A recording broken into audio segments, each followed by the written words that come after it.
Welcome back. David Heurtel in for Elias. Well, the situation in Chinatown, it seems we've been talking about this for years now, with the unhoused, the homeless, whatever you want to call them, safety, security concerns, cleanliness. There's a lot of issues going on. And here we go. More reports. Kelly Gregg from CTV News Montreal reporting that the situation is even getting worse. So we turn now to Phil Chu, a Chinatown resident for over 10 years. He's been on the show before. Welcome back, Phil. Good morning. How are you doing? I'm doing not bad. How are you doing? Trying my absolute best to enjoy the summer.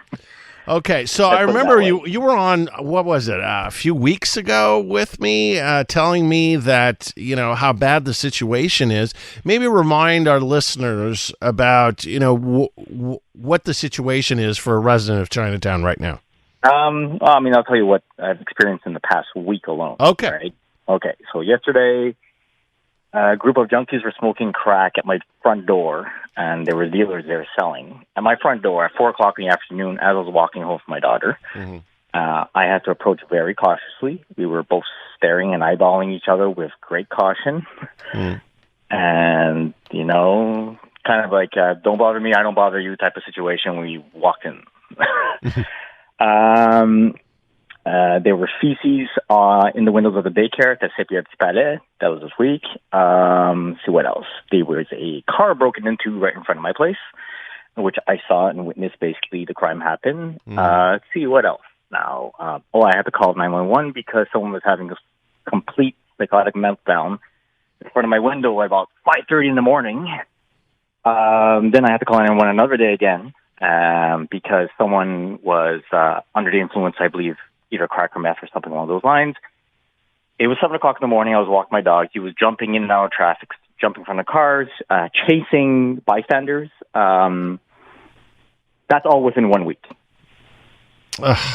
And so as hard as this has become, so has the situation gotten even worse, say, than a month ago, 2 months ago, 6 months ago? It comes in waves, right? It comes in waves. You might have a bit of a calm period, but then it just spikes right back up. So it's very. At this point in time, me and my family, we've been, we're actively looking to leave Montreal. At this point in time, we've contacted my real estate agent, started looking at properties because these are simply not conditions that are feasible for a family. They're not conditions to raise a family. And frankly, basically, my daughter is only 5 years old. So you shouldn't have to understand what this is, what's going on.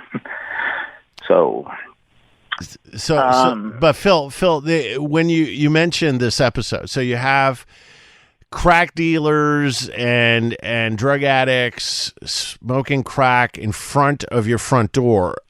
Do you call the police? Yeah, of course. But the problem is, and what happens then?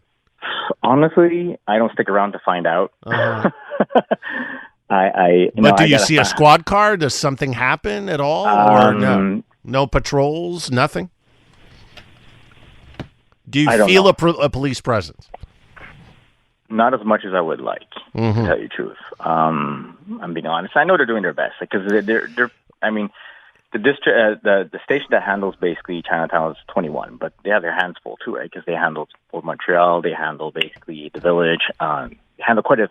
I believe they handle Milton Park as well too. These are very hot zones in terms of basically drug trafficking and in-house. Unfortunately, we saw in the news yesterday what happened with that. They found the body of a homeless fellow basically up in Milton Park. And I used to live around there too, right? So I'm very familiar of what it's like. But as mentioned before, the past 3-4 years, it's just been it's become unbearable. That's what it comes down to. So basically, yesterday, as we both know, Mayor's Plante had a big press conference, right? Everyone watched the press conference that I knew with great anticipation. Yeah. And pretty much a summary was, pat ourselves on the back, we did a good job. Cohabitation is successful, and the last thing is we're going to consult the public in the next few months. Yeah. What would you say? Public consultation should have happened 3 or 4 years ago. Mm-hmm.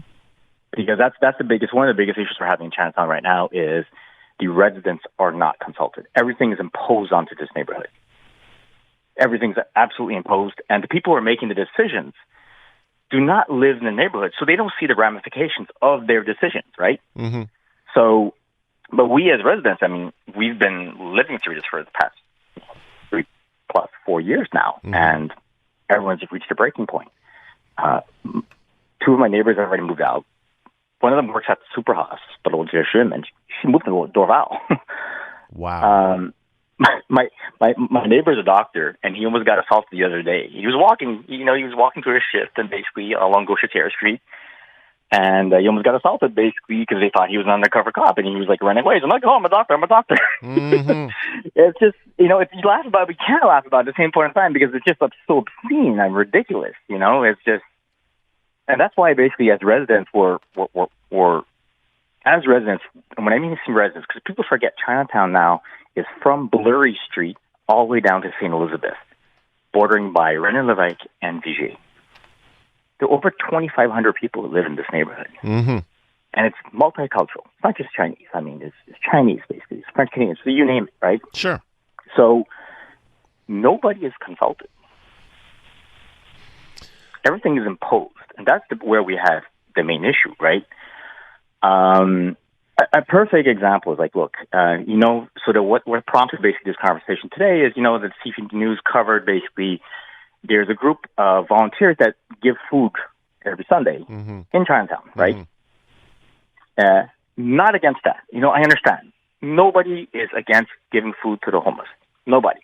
The question we raise is it the appropriate location? Because they set up between Guy Favreau and Palais de Congrès.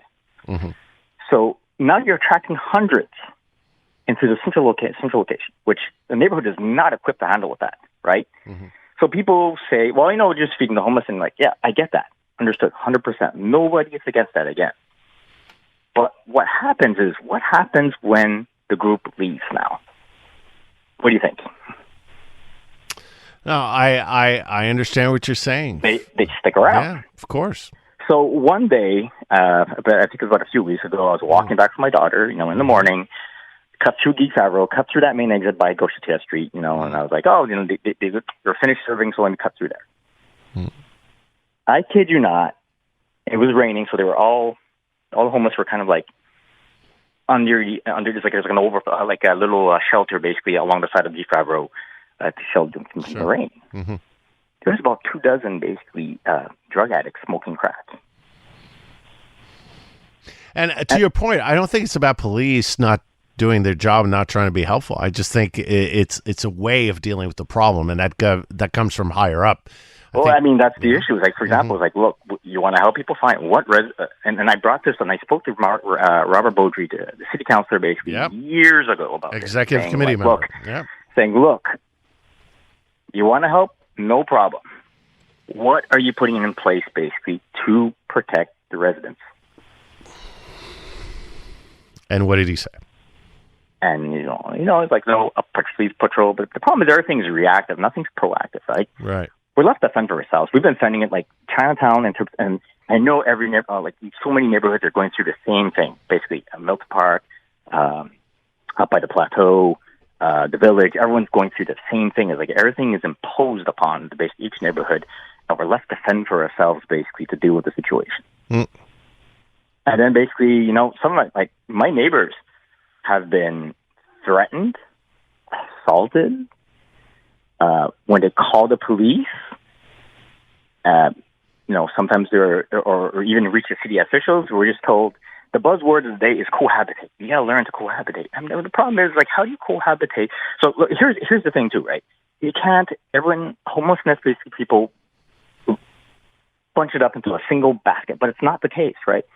You have the ones that basically who are unfortunate, basically, they lost their jobs, they got renovated, you name it, right? They're on the streets. But then you got the ones that basically have suffer from drug addiction and mental health issues and refuse to take their medication.